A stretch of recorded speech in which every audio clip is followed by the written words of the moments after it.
I'm here with Peter Gassner, who is the founder and CEO of Veeva Systems. Peter, welcome. I know you as that you're the companies behind, was it more than 1,000 life sciences companies that you help them bring medicines to market? Let's start with, what does Veeva do? Yeah, so thanks for having me. What we do is we make cloud software, data, and professional services for our customers. And our customers are people who make medicines. So big companies like Pfizer or Merck, and also more than 1,000 small biotechs. So they make medicines.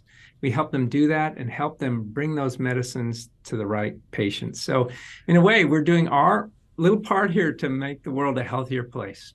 You know, what intrigued me about speaking with you is that you are the many things, of course, and nice to meet you virtually, but you were the first public company to become what's called a public benefit corporation. And tell us what that is, first of all, and then we'll get to the thinking behind it.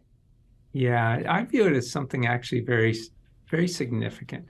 So a public benefit corporation is a public for-profit company that has to balance the interests of its main stakeholders. So balance the interest of employees, customers, and shareholders. It's a construct. We incorporate it. We are a Delaware public benefit corporation, and we have that legal duty to balance the interests, whereas a normal company only has to serve the shareholders. They have to maximize value. So it's a fundamentally different company. I love it. We've been a public benefit corporation. We did that conversion about 2 years ago, and it feels great. Well, here's what intrigues me about this. First of all, there's a lot of talk about stakeholder capitalism, and I'm sure that if I talked to you 3 years ago, you would have said, you would have not just talked about shareholders, you would have certainly talked about employees and all the other various, components. Why the need to institutionalize it? Yeah. Well, first, I feel it's important to talk the talk and walk the walk, right? To actually put it in your legal charter that we're legally bound. So, for example, our board of directors, if they would get an offer from somebody, hey, we're going to take over the company, we'll pay you more money for it. Board of directors wouldn't be able to make the simple choice that, oh, it's more money, let's take it.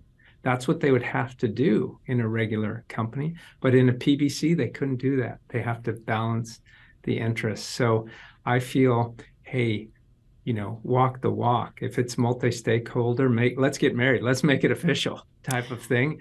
And, also the type of work we do, right? We're becoming very important for the life sciences industry. That's important for human health around the world.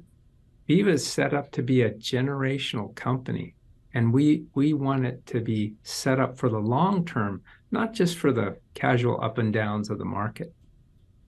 What's interesting, I'm thinking of that phrase Ronald Reagan once said of, I'm from the government and I'm here to help. And you strike me as somebody who is, enlightened leadership. You care about these constituents.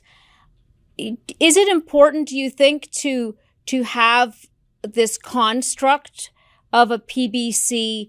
Is it keeping you honest? Is it really sort of changing the fiduciary mindset? Because a lot of companies have not made this transition, but they certainly would stand up and say that they have the same mindset you do. Yeah, and I think that is true. Other companies may have the same mindset. I want to make it official so that this mindset would be officially part of our charter and last for generations. And it is a new construct, a relatively new construct, but in other ways, it's a very, very old concept.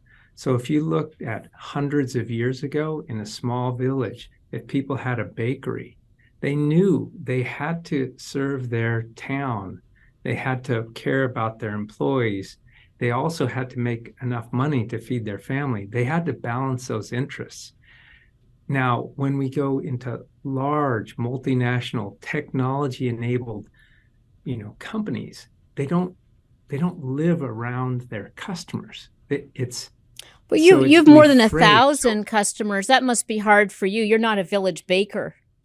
Right. But these concepts still, apply. My father had a small machine shop, with a set of small customers. He had to care about them. He had to care about a small number of employees. So it's a way to say, hey, we should be reasonable when you're involving thousands of people in a function that's critical for society.